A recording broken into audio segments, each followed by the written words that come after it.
Welcome to சிறகு ஆரி work. இந்த ஸ்டிச்சோட பேர் வந்து long and short. Long and short வந்து தாம்பூ ஸ்டிச் மாதிரியே தான். ஃபஸ்ட்டு அவுட்டரில் வந்துட்டு ஒரு செயின் ஸ்டிச் கொடுத்துக்க போகிறோம். கொடுத்துட்டு இமேஜ் வந்து பெருசாக இருக்குது அப்படின்ற பட்சத்தில் நம்ம ரெண்டாக பிரிச்சுக்கலாம். எந்த அளவுக்கு இமேஜ் பெருசாக இருக்கோ அந்த அளவுக்கு எத்தனையாக வேணால் பிரிச்சுக்கலாம். ரெண்டாக தான் பிரிக்கணுன்ற அவசியம் கிடையாது. ஸோ இது வந்து செயின் ஸ்டிச் போட்டே வரேன். அந்த கார்னர்ஸில் வரும்போது கவனமாக போடுங்க. ஆப்போசிட் டைரெக்ஷனில் கொடுத்துட்டு அதுக்கப்புறமா தான் நம்ம போடணும். அப்போ தான் அந்த ஷார்ப் பேஜ் வந்து நமக்கு அழகாக காட்டும். ஒரு இமேஜ் போடும்போது பரவாயில்ல, நம்ம ப்ளவுஸ்லாம் ப்ராக்டிஸ் பண்ணும்போது இது வந்து பர்ஃபெக்ஷனாக நமக்கு காட்டுறது இந்த ஷார்ப்னஸ் தான். ஸோ இது வந்து ரெண்டாக பிரிச்சுட்டேன். தாம்பூ ஸ்டிச்சு காட்டிலும் லாங் அண்ட் ஸ்டிச் வந்து ரொம்ப ரொம்ப ஈஸி. சீக்கிரமாக ஃபில் ஆகிடும் நமக்கு. லாங் அண்ட் ஷார்ட் ஸ்டிச்சுன்னு சொல்கிறதுனால ஒன்று லாங்காகவும் ஒன்று ஷார்ட்டாகவும் போடுறோன்றது அர்த்தமே கிடையாது. எல்லா ஸ்டிச்சுமே லாங்காக தான் நம்ம போடுவோம். ஸோ இந்த ஸ்டிச்சில் அந்த லைன் இருக்குல்ல, அந்த லைனை ஃபாலோ பண்ணி தான் போட போகிறோம். எந்த அளவுக்கு லாங்காக வேணும், ரொம்ப லாங்காக போட்டுறக்கூடாது. நம்ம தாம்பூ ஸ்டிச்சில் வந்து செயின் ஸ்டிச் எப்படி போட்டுறோமோ அதோட 2 மடங்கு லாங்காக போட்டுக்கலாம். லாங்காக செயினை போட்டுகிட்டே போகிறோம்.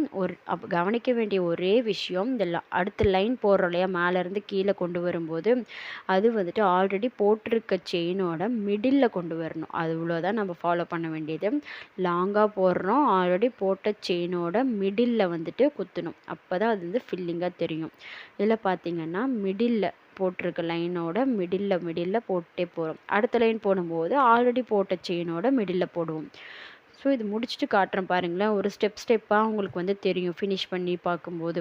இது வந்து கீழேருந்து மேலே எடுத்துகிட்டு வரும்போதும் ஆல்ரெடி போட்ட செயின் அவுட்டர் லேயர்லக்கு அதுக்கு வெளியில் கொண்டு போயிட்டு தான் உள்ளே வந்து கொண்டு வரணும். அப்படி போகும்போது அது வந்து ஃபினிஷிங் லைனில் இருக்கும்.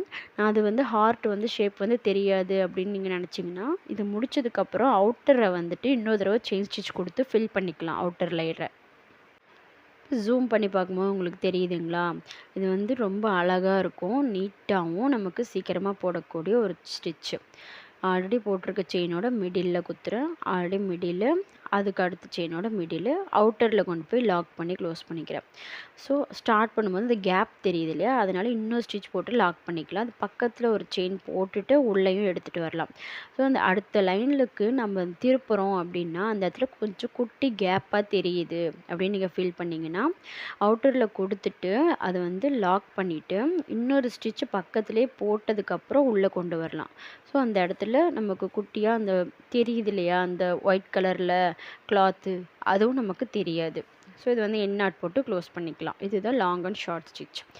இது வந்துட்டு ரைட் அண்ட் லெஃப்ட் சைடில் வந்துட்டு உள்ளேருந்து வெளியும் கொண்டு வரலாம், வெளியே இருந்து உள்ளவும் கொண்டு வரலாம். ரைட் சைடில் பார்த்தீங்கன்னா நான் அவுட்டரில் இருந்துட்டு உள்ளே கொண்டு வந்திருக்கேன். அந்த மாதிரி போகிறதுனால என்ன ஆகும்னா, ஃபஸ்ட்டு ஸ்டார்டிங்கில் வந்து ஸ்டிச்சஸ் வந்து சின்ன இடம் தானே, அதனால் சின்ன ஸ்டிச்சாக தான் நமக்கு கிடைக்கும். சின்னது மீன்ஸ் 2 ஸ்டிச் தான் நமக்கு கிடைக்கும் அதிகபட்சம். ஸோ ஒரு ஷார்ட் ஸ்டிச்சு, இன்னொரு ஸ்டிச்சு. ஸோ லாக் பண்ணுறேன். அடுத்தது அந்த ஸ்டிச்சை வந்துட்டு லாக் பண்ணி உள்ளே கொண்டு போகிறேன். அதோட மிடில்ல இன்சர்ட் பண்ணுறேன். திரும்ப இன்னொரு ஸ்டிச்சு. ஸோ நம்ம நடுவில் இருந்தும் அவுட்டருக்கு கொண்டு போகலாம். எந்த மாதிரி வளைஞ்சி இருந்தாலுமே லாங் அண்ட் ஷார்ட் ஸ்டிச் வந்து நம்மளால் போட முடியும். ஈஸியான ஒரு ஃபில்லிங் ஸ்டிச்சு, தாம்பூ ஸ்டிச் மாதிரியே தான். ஃபேஸ்க்கு, இது மாதிரி பெரிய இமேஜ், மோட்டிஃப்க்கு எதுக்கு வேணால் நீங்கள் யூஸ் பண்ணிக்கலாம். லாங் அண்ட் ஷார்ட்டை ஈஸியாக ஃபில் ஆகிடும். தாம்பூரை காட்டிலும் லாங் அண்ட் ஷார்ட் போட்டிங்கன்னா உங்களுக்கு வந்து ரொம்ப ஈஸியாக இருக்கும்.